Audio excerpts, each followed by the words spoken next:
안녕하세요. 이번 영상은요, 경제 관련된 영상을 좀 올리려고 합니다. 제가 최근에 이제 파티라고 하는 어플리케이션 담당하신 분이 연락이 오셨는데요. 파티가 뭐 하는 거냐면, 자, 이렇게 아프리카 TV에서 이제 그 인수한 어떤 이제 플랫폼인데, 약간 오디오 플랫폼이에요. 그래서 이제 영상보다는 소리 매체, 이런 것들을 위주로 올리는 플랫폼인데, 여기서 좀 제안을 주셨어요. 그러니까, 활동을 해봐라. 이런 식으로. 그래서, 일단은 여기다가 제 독후감 낭독하는 것을 올리려고 하고요.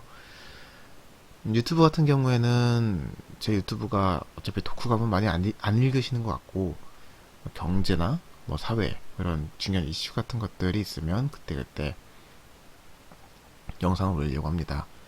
일단 당분간은 이렇게 목소리만 나올 것 같아요.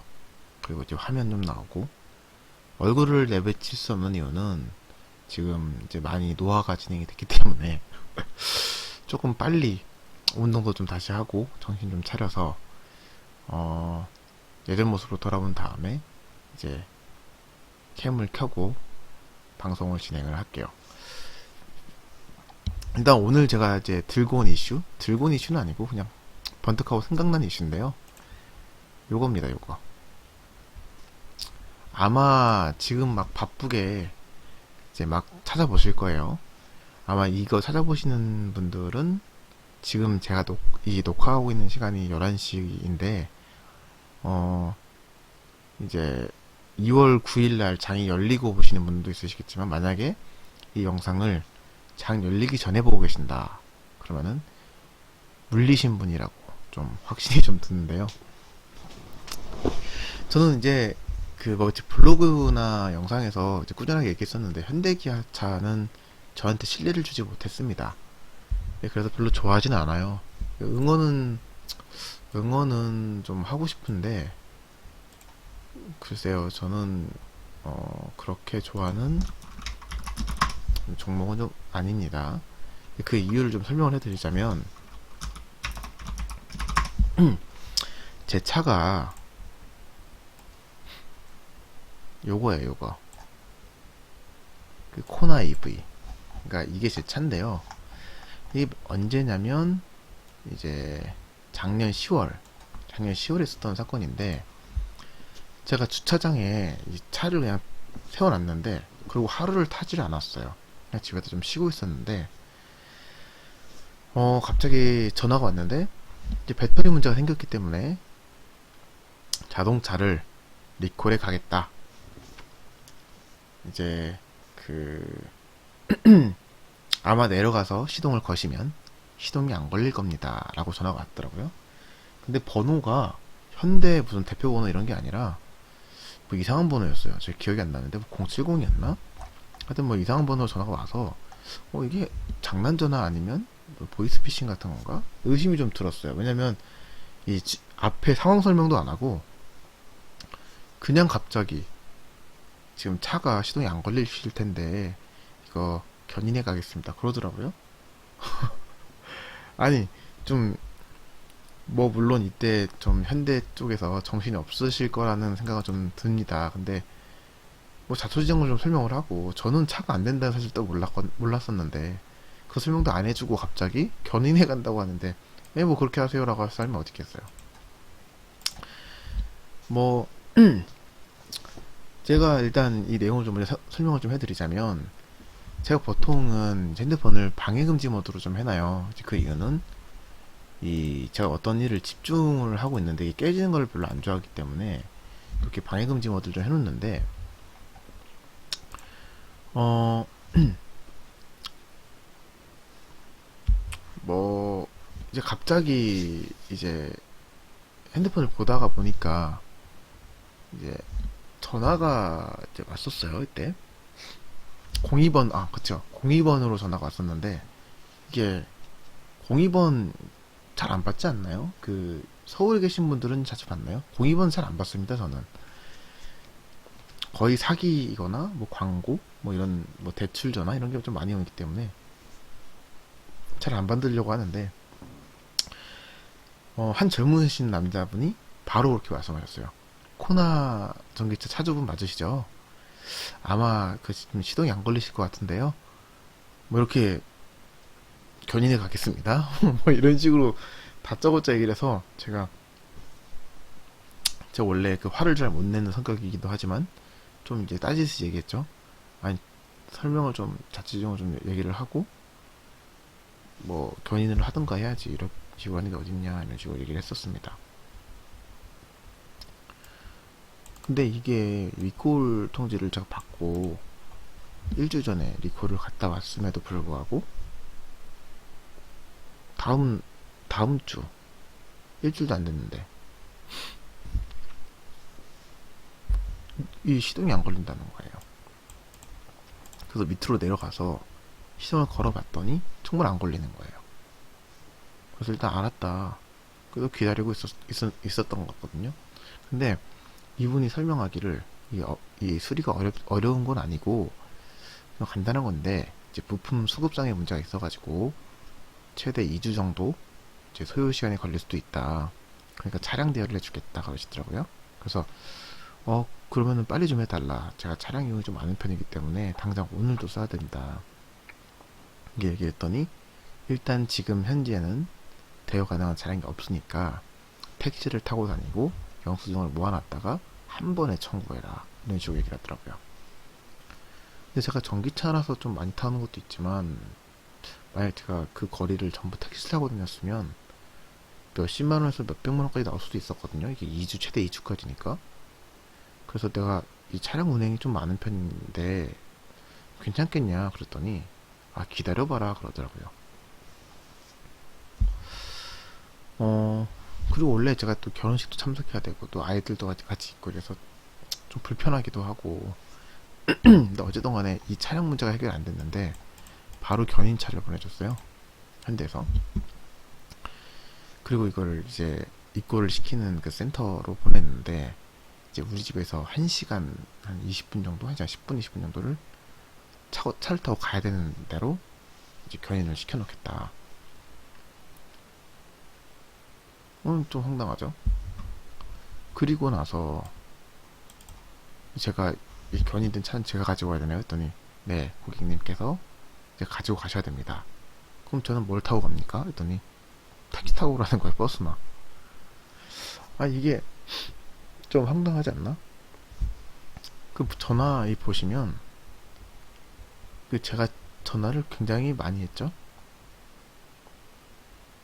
제가 전화를 처음 딱 걸었어요. 그래서 그 코너 아까 EV 그 차준대요. 차량 문제가 있어서 전화를 받았는데 관련 내용을 통화하고 싶어요. 라고 그 전화 받았던 번호로 전화를 또 걸었더니 이분이 뭐라 그랬냐면 그 저희 센터에서는 지금 고객님하고 전화 통화를 처음 하는 거예요. 이렇게 얘기하는 거예요. 그래서 제가 저는 지금 걸려온 번호로 제 다이얼을 눌렀는데요. 했더니 아닙니다. 지금 전화 저희 처음 받는 거예요. 그러더라고요.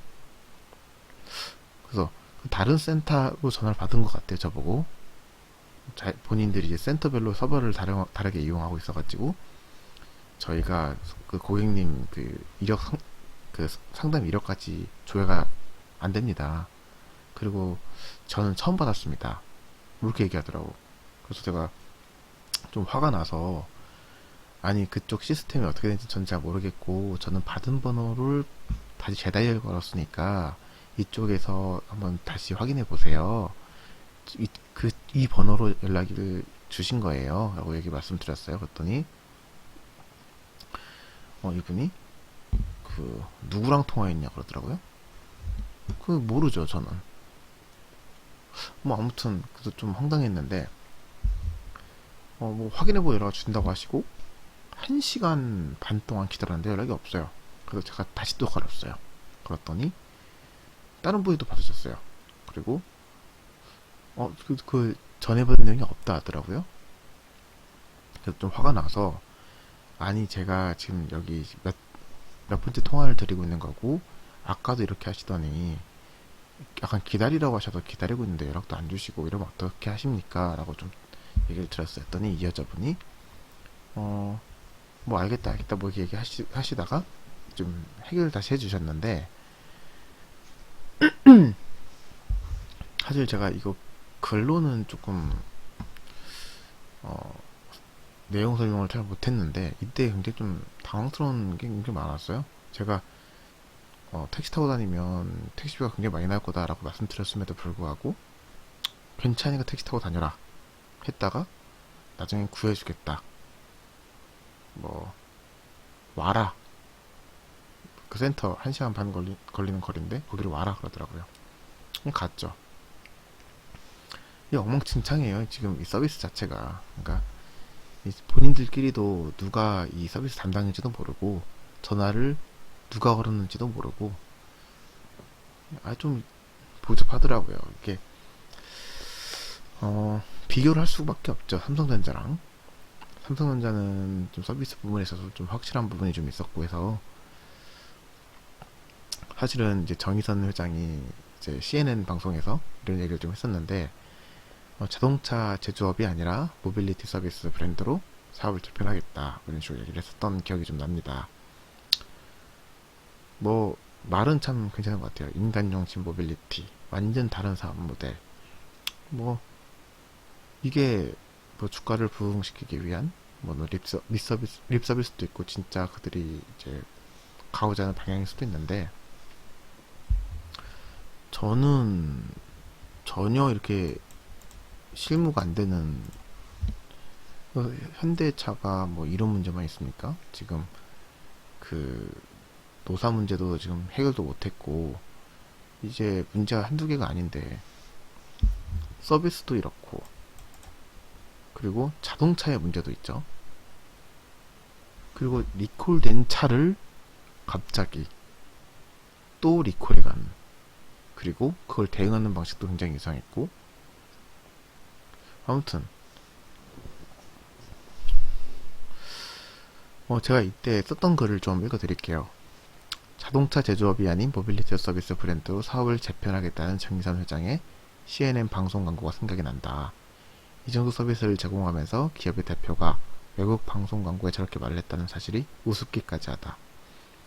인간중심의 모빌리티, 완전 다른 사업 모델, 좋은 수식어들이 차주가 아닌 주주를 위한 립서비스인가 싶을 정도다. 앞으로 현대차가 더욱 세계적인 기업으로 자리매김하기 위해선 제조가 아닌 플랫폼 전쟁으로 길을 열어야 될 것이다. 플랫폼은 상품 판매가 아니라 이용자 확보가 큰 무기가 된다. 많은 사람들이 현대차의 서비스를 신뢰하고 제품을 신뢰하여 현대차 제품을 이용하면 애플이 자사의 제조품을 가지고 국제적인 플랫폼 기업이 됐듯이 현대차도 비슷한 영향을 키울 수 있을 것이라고 믿는다. 그러기 위해서는 삼성만큼이나 현대도 서비스의 열을 올려야 한다. 혁신 제조 플랫폼 연구를 해야 한다는 현대차가 그가 말하는 스마트 디바이스, 지능화 ICT 플랫폼 이런 것들이 이용자들과 그들이 쌓아가는 빅데이터 없이 얼마나 가능할까 싶다.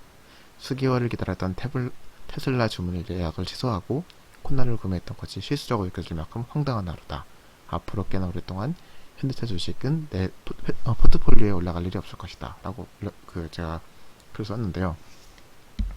정말 황당하죠. 이 플랫폼 회사가 되겠다는 이 포부를 갖고 있는 회사가 이용자를 이렇게 한다고요? 그래서 사실 이 사건 이후로 저는 이제 물론 많이 급등했죠. 애플 관련해가지고. 근데 이것도 사실 기만이죠. 바로바로 대응을 해주셨어야지. 별로 좋아하지 않습니다. 그래서 정말 좀 화나는 건데, 이걸 하신 다음에 또 그거를 무슨 서비스 평가해달라고 문자가 전화가 왔더라고요. 그래서 제가 최악을 드렸어요. 별로예요 이거. 아무튼 그래서 여기 보시면 현대, 기아차, 애플과 자율주행차 개발 협의 진행 안해. 뭐 1조 8천억 투자한 김이 어떻게 되냐, 10조 사라졌다, 뭐 동반 하락됐다, 이거 얘기했죠. 이런 이슈 가지고 이거 무슨 작은 기업도 아니고 시가총액이 얼마짜리야. 이런 회사가 이런 식으로 대응을 하시는데, 이 앞으로는 제조회사들도 제조회사지만 플랫폼 쪽으로 이제 나가려고 그러면 신뢰가 기반이잖아요. 신뢰 없는 플랫폼 회사가 어디 있겠습니까? 그죠? 근데 이 현대차가 하는 게 참 기아차 황당하죠? 사실 기아차도 마찬가지고 현대차도 마찬가지인데 보시면 기아차는 돈 15% 빠졌네. 시가총액이 이래요. 지금 34조, 현대는 49조. 아니 좀 이러신데 사실은 보면은 퍼봐요. 이게 이 제조회사가 지금 이러면 되겠어요? 황당하죠. 앞으로 좀 더 빠져야 될 것 같긴 한데 그렇게 말씀을 드리면 지금 주주분들이 좀 화가 나실 수도 있으니까 그런 식으로 말을 하면 안 되겠죠. 근데 또 황당하게 투자 의견이 또 이거 좀 그렇지 않습니까? 아무리 이게 애국하는 마음이지만 이런데 매수에다가 4점을 줬다고 별로 신뢰가 가지 않습니다.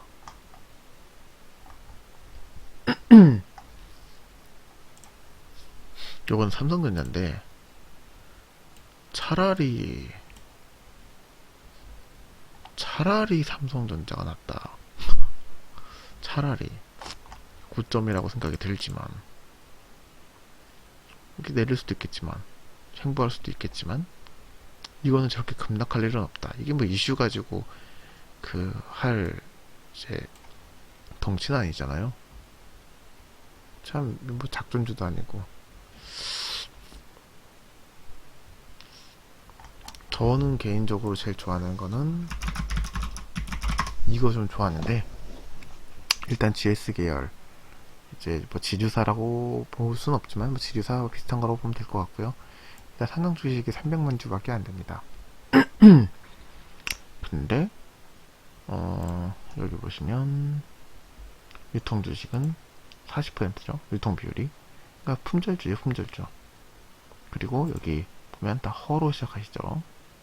주요 주주가 GS 계열 탄탄한 회사고 이 조강피혁이라고 하는 데가 이제 우리가 흔히 말하는 피혁 만드는 회사 양대산맥인데 삼양통상과 조강피혁이에요. 근데 지금 바이든이 대통령이 됐고 미국에 앞으로 환경 규제가 더 심해질 텐데 이제 비슷한 관련 이제 업계에서 경쟁자가 나오기는 어려울 것 같다.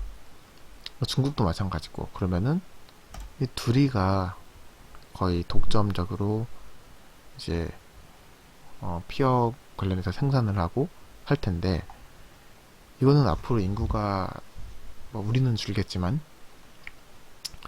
이 그 중산인 계층이 많아지겠죠. 앞으로 100억 명의 인구가 될 거라고 하는데 이 100억 명이 전부 다 개발도상국 사람들일 거고 중산인 계층이 굉장히 많아질 것입니다. 그렇게 되면은 당연히 이제 가죽에 대한 피혁에 대한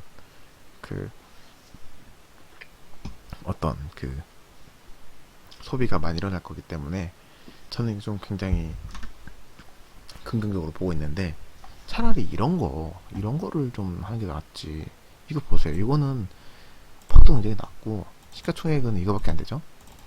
물론 이거 굉장히 움직임도 없고 재미없는 종목이긴 합니다만 이걸 가지고 이 회사를 매수를 하면 이 안에 3천억이 있습니다. 현금이. 그리고 부동산도 굉장히 있고 엄청 탄탄한 회사예요. 이게 BPS 자산 관련한 거 한 건데 이 보수적으로 측정한 거거든요. 이 자산이 엄청나게 많은 회사거든요. 이게 차라리 이런 걸 사야 되는 거 아닙니까? 뭐 제가 제일 좋아하는 UV를 보세요. 이거 멋있지 않습니까? 참고로 여기 주주는 아닙니다. 아무튼 오늘 좀 영상 좀 이것저것 많이 담으려고 하다 보니까 시간이 벌써 끝났는데 뭐 자신들의 투자는 자신들이 이제 판단해서 하는 거기 때문에 제가 뭐라고 말씀드리기 힘들 것 같고요. 아무튼 영상 여기까지만 하겠습니다. 그럼 안녕.